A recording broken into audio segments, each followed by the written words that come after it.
గుడ్డితనంలో బ్రతుకుతుంటున్నారు. కానీ వాళ్ళకి అసలైన క్రిస్మస్ ఎలా చేసుకోవాలో కూడా తెలియదు. దేవుని వాక్యం సెలవిస్తుంది 2 Corinthians 4th chapter 4.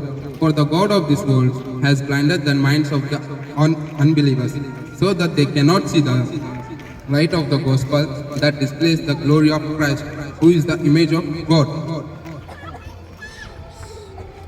అపవాదైన సాతాను ఎంతోమంది క్రైస్తవుల్ని అలాగే అవిశ్వాసులని వాళ్ళని చెడు అలవాట్లకి వాళ్ళని లో చేసి వాళ్ళని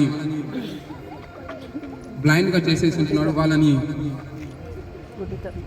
వాళ్ళకి అసలు సత్యం ఏంటి కూడా తెలియకుండా వాళ్ళని బంధించుంటున్నాడు. కానీ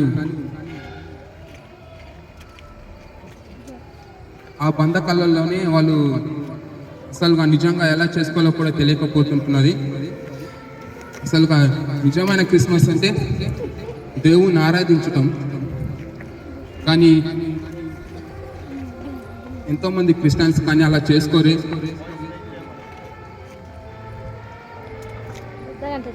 అలాగే వాళ్ళు క్రిస్మస్ అనుకుంటే ఇంటిని క్లీన్ చేసుకోవటం, ఇంటిని శుభ్రపరచుకోవటం, అలాగే కొత్త బట్టలు తీసుకొని ఎంజాయ్ చేసుకోవాలనుకుంటారు. కానీ అలా కాదు నిజమైన క్రిస్మస్ సెలబ్రేట్ చేసుకునేది. నిజమైన క్రిస్మస్ ఎలా సెలబ్రేట్ చేసుకోవాలంటే మన హృదయపూర్వకంగా యేసయ్యను ఆరాధించడం. అలా ఆరాధించడమే నిజమైన క్రిస్మస్ జరుపుకునే సమయం అది.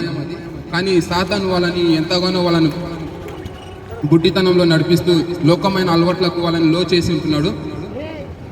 ఎంతోమంది యవనస్తులు ఉంటున్నారు, కానీ యంగ్స్టర్స్ ఉంటున్నారు, కానీ వాళ్ళకి తెలియదు. కానీ వాళ్ళు ఎంతగానో త్రాగుడకు బానిసలై లోకమైన అలవాట్లకు వాళ్ళు బానిసలై జీవిస్తుంటున్నారు.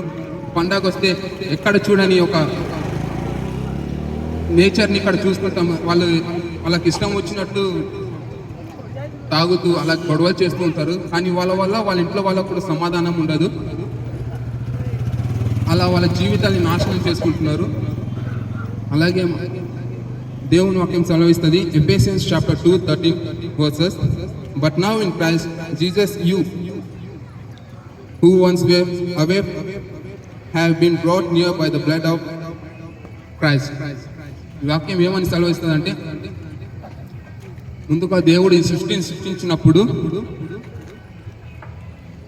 ఆదాము హవ్వని చేసి ఉంటున్నాడు. అప్పుడు దేవుడు వాళ్ళతో ఎంతగా సావాసం చేస్తున్నారంటే, రోజు వాళ్ళ దగ్గరికి వెళ్ళి వాళ్ళతో సమయాన్ని వాళ్ళతో గడిపేవాడు. అలా ఎంతగా దగ్గరకు ఉన్నామంటే మనం చాలా దగ్గరగా యేసయ్యకున్నారు. కానీ అపవాది వాళ్ళ దగ్గరికి వెళ్ళి వాళ్ళ ద్వారా పాపాలు చేయించుకున్నాడు. ఆ పాపాలు చేసినప్పుడు వాళ్ళకి ఆదామవ్వ వాళ్ళు పాపం చేశారని తెలుసుకొని వాళ్ళు మొక్కలను కూడా దేవునికి చూపించుకోలేక వెళ్ళి దాక్కొని ఉంటున్నాడు. అప్పటి నుంచి ఆది కాండంలో ఆదామవ్వ నుంచి ఇప్పుడు బాప్తిసం ఇచ్చిన జాన్ వరకు చూసుకుంటే ఎంతగానో పాపాలు చేస్తూ బ్రతుకుతుంటున్నాడు. కానీ మన ప్రభు అయిన యేసు ఈ లోకానికి వచ్చింటున్నాడు మన పాపాలని కడిగి వేయటానికి. అలా ప్రభు పుట్టిన దినమే మనం క్రిస్మస్గా సెలబ్రేట్ చేసుకుంటున్నాం.